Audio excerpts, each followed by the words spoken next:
You know what I hate? I hate so much I can't even say it. That's how much I hate it. Anyways, this is probably my first Rage Quit video, and the first one on my list is called Front Mission 3 for PlayStation 1, made by Square Soft for their Square Enix. And I'm going to show you why I Rage Quit. Usually I don't, especially RPGs that I might like, but this one just really took the page right now that I had to make a video about it. And I know this game is praised so much on the internet. That's why I bought it a couple years ago. But I just cannot happen to finish it. I'm about 40% through from Mission 3. 22 hours in. Last I played it was 6 months ago in July of 2022. And I haven't touched it since. And I tried multiple times to beat this certain level.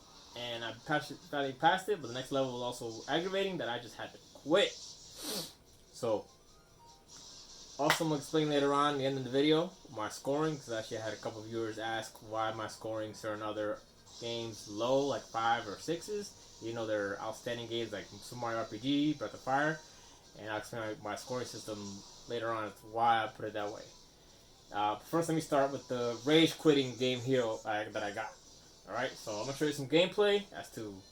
I'm not just going to explain why, I'm also show you why I quit this game. For now, I'm going to try again some other time. Just right now, I'm focusing on other things that I'm going to make a video on, which another game I'm actually loving right now that I really want to show, but I want to finish it because I'm loving it, even though it's hard, but I'm actually getting closer to finishing it.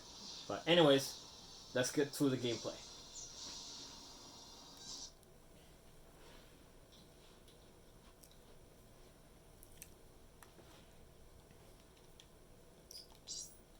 Again, I'm about 40% through the game. This is on a PSP game, played on the PlayStation Vita TV. And I'm going to show you real quick why I rage quit this game. It's a strategy RPG, grid-based. I've never played the first or second one, so this is my first introduction to Front Mission. And let me start from the top, almost. Let me start from how the game plays, in a way. So network is a section you have to go through and read certain, let's say, articles. This is the early age of the internet, this is the late 90s, so what they speculate the internet is going to be. So you have to go to forums, like a webpage forum, and go to these different sites from different countries.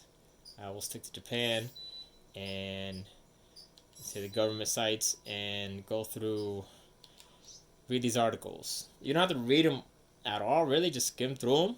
But some of them have sections in there that have required passwords that give you more information on other. That should give you more maps as far as different parts of the branching paths of the game, and also gives you unlocks simulation events, which actually are just like battlegrounds that you train yourself to upgrade and your mechs and character. I'm not gonna go to dive into this because it's very boring and very. I had to look up a guide several times of what to look for, what to find stuff. And when you go about that, you have to check email like you've done back in the past. Checking the email, you have to read them because you can get an email, let's say, from Ryogo. You have to read them because it could have a password. Like, say, for instance, right here, this person wrote to you and it says, type in the password 992. So you have to go back to the network forums, go to that specific website that they mentioned, the Ministry of Peace, and put in that password. And it's also passwords for the OCU intelligence website, which the password is right there in front of you. And you enter that section of the website to unlock certain parts, or particularly simulation battlegrounds for your training your mechs to make them stronger. Send email, you're not really typing anything, it's just an auto pre-text email you send. You have to reply back to certain emails. That part's not so bad, but you just still got to read every single email. Shop, that's just like almost any RPG, you just shop for parts, but it's not that easy. You can't really grind for currency in this game. You can grind XP, but not really currency. So any money you get from every main story battle, you really have to save it to spend on your mechs itself, or even character build. So these are called Wanzers, which are just mechs, and each pilot, which is your characters, have to have a mech. You can customize your mechs, of course, but not just like that. I mean, for instance, this guy, The main character's body part is a genie body. The left arm is from a Zero mech. The right arm is from a Zero. The legs are from a Genio MK110. And the backpack is a BB33A backpack. So you mix and match the different body parts of different mechs. And I learned that later on in the game because each body part unlocks a skill, which I wasn't aware of because the game does not explain that to you, and I have to look up a guide for that. So for instance, if I go set up body part there, I can get from product list to purchase, or ones I already have equipped from somebody else. Let's say in the bottom left it says Emma, and there's another character has that part. Ryogo or Wanzer stock means those are actually actual parts that I have stocked up. But it tells my HP, the weight, which I have to consider in fact because this is a mech game, and power ratio to see how much power it can carry to actually fire your weapons or additional items.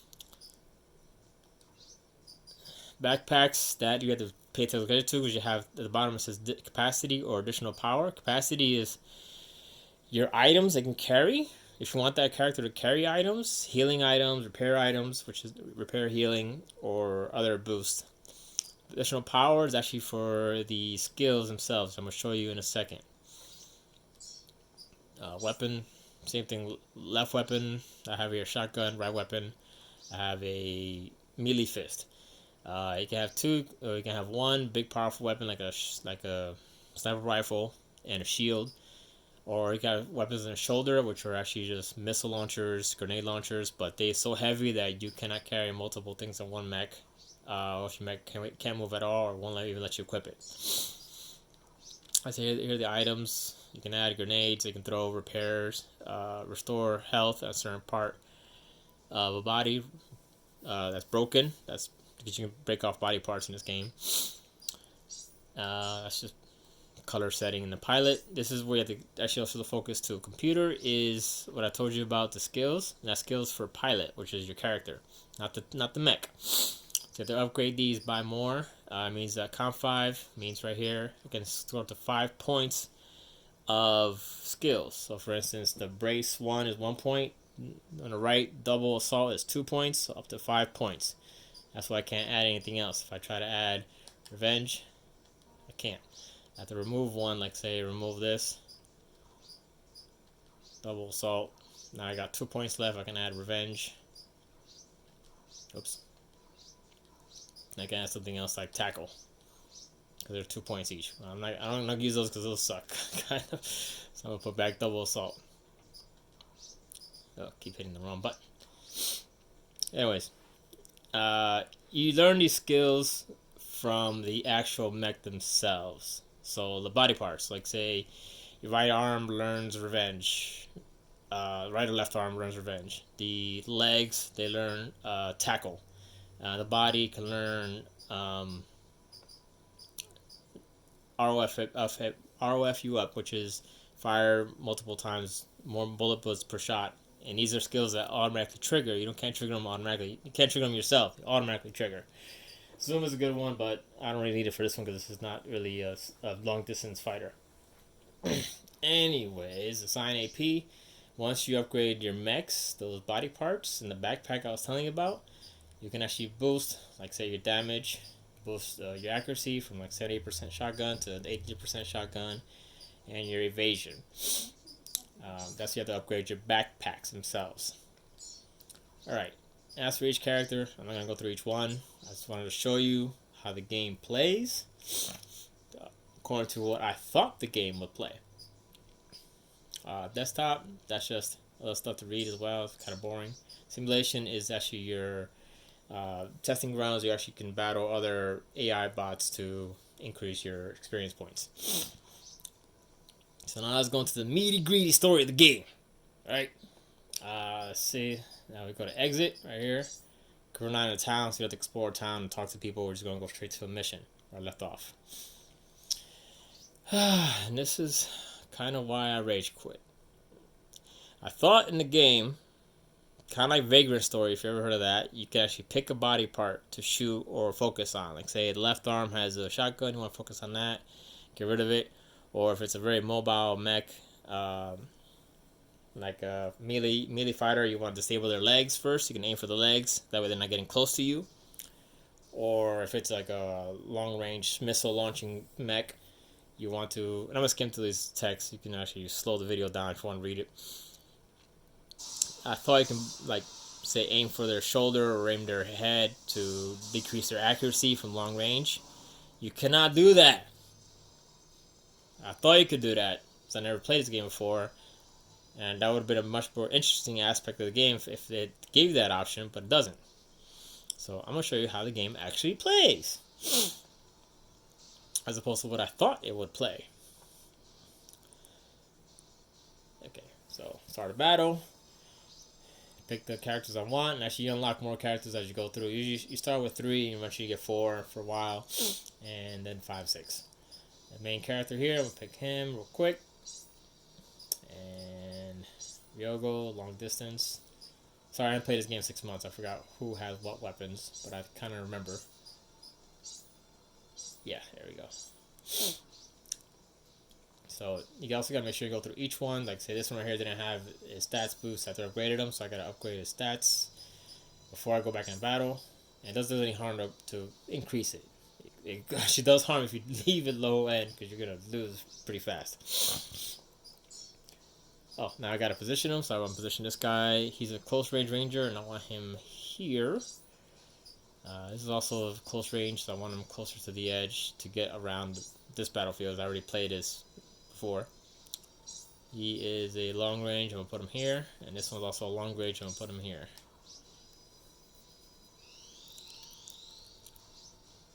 So, as you can see, the enemy I had to fight is up here. Good thing is, I didn't know for a while, but some parts of the environment is destructible. Like there's a small wall or a fence. Apparently they can't shoot over fences. You can destroy that, but then it loses your turn. So, we move here. You can actually rotate the screen to see the angle of your position. And I cannot decide the position of facing, so if they hit me from the side, it's going to destroy my... more likely hit the side of my mech and destroying that part more easily. And that, alright, move this quickly, get this going. So use a sniper gun in the bottom center. If you try to attack, still the enemy's too far, so that's okay. I'll get him next turn. This one, I'll move a little closer just so I can get attack in. There we go. Percentage of attack is 0%. If you can't see it, because it's blocked by...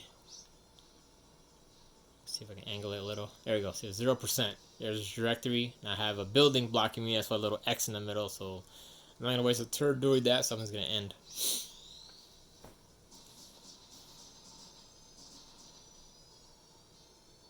There's a destructible environment. Thank God they destroyed it for me, so I ain't got to do it for myself. As you can see, the enemy is there in orange. Kind of yellowish orange. You can see their body parts. I can get destroyed. Oh, let me move this here so I can see what I'm doing. There we go. And that. This guy a little closer. Boom. Still too far to attack. Yeah. This guy's a lot closer, so I can attack now. Although percentage is probably still be low. 13% versus 48%. Alright, let's try that. Even though I got still a wall blocking me. You see the top left, I thought I can aim for the body, arm left, arm right, leg, or even the pilot directly. But you can't choose. You just gotta click on the enemy, and it does it for you. Of course I missed. It's too far. I still get XP even if you miss. Enemy won't attack back if they have a close range weapon, a shotgun, a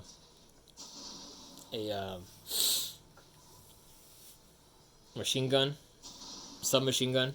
Or even a fisticuffs, of course. This one has can attack me up close. So I got 2 options to defend with my shotgun, counterattack, or counterattack with the fist on the bottom right. So I'm gonna counterattack with the fist as they're up close. That'd be much more damage. So enemy goes first, and then I go. Didn't do much, obviously. And sometimes you're very much outnumbered, like 8-4. So you really can't use every character can't use healing items unless you equip them with the healing item, and they have to miss having AP points for other skills, which sucks. So I'm gonna back up a little bit so this guy doesn't attack me. Attack him. His legs are low. I wish I could aim for the legs, but I can't. It's automatic. Now I see it activated a skill. I can't choose to activate skills. They just automatically activate. And there I go second, even though I went first. My character went second, which kind of sucks. It's my turn. I should have went first. But it is what it is. So let me get close to this guy here. Not too close. There we go, 66%. There, I went first this time. The enemy goes second. More damage to me than I did to them. Anyways, I'm going to do one more shot. End this video, because this is already aggravating me. I know I'm going to lose anyways. Let's see if I can get closer for a nice shot. I can't. No, I can't get close.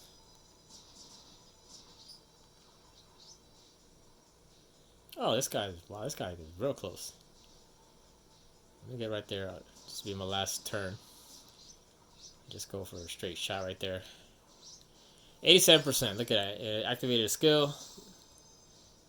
2 skills.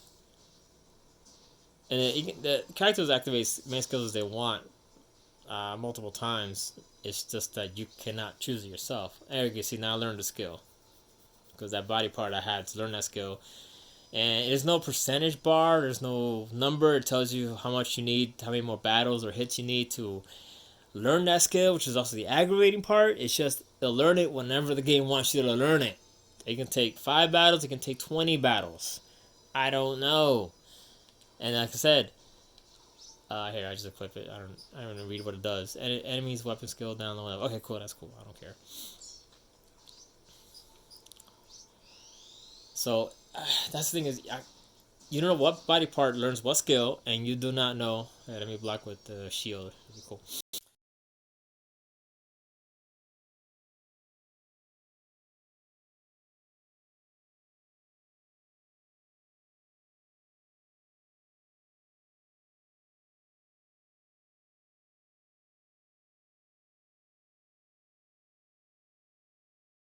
Easily. Block with the shield. But yeah, this is my rage quit from Mission 3. Hopefully I'll make another video, be shorter than this, on the itself, on what the ending is like and how the whole game is. But pretty much, you may not see me finish this game anytime soon or anytime next couple years, maybe. But again, I'm going to go over right now real quick the point system. Point system I was talking about is, I think I gave Mario RPG a 5 and Breath of Fire 6. Is, of course, I go to like a 1 to 10 scale and basic scale. And that 5 doesn't mean that it's bad. It doesn't mean, it's kind of in the middle. It's not bad, it's not great, it's good. So I understand many places give high scores to some of these games because they never use these low score numbers. And I don't consider a very low score bad. It's just right in the middle. It wasn't great, but it wasn't also bad. You know, you could say something is a 1 is terrible, horrible, unplayable. 2 is bad. 3 is no good. 4 is okay. 5 is good. 6 is very good. 7 is extremely good. 8 means it's great. 9 means it's near perfect, and 10 is like you pass up in this game, you're missing out so much. It's near perfection. But that's what I want to say with my point system. I like you. I thank you all for watching. I'm going to try to upload another video once I finish this other RPG I'm working on that I really need to show you because I'm loving it, but it's hard as heck, so it's taking a long time to finish. Very long time. And also, I've been doing a lot of other things as far as work, working 2 jobs. It's taking a lot of my time, which is normal. It's life. Okay? But thank you all for watching. See you again.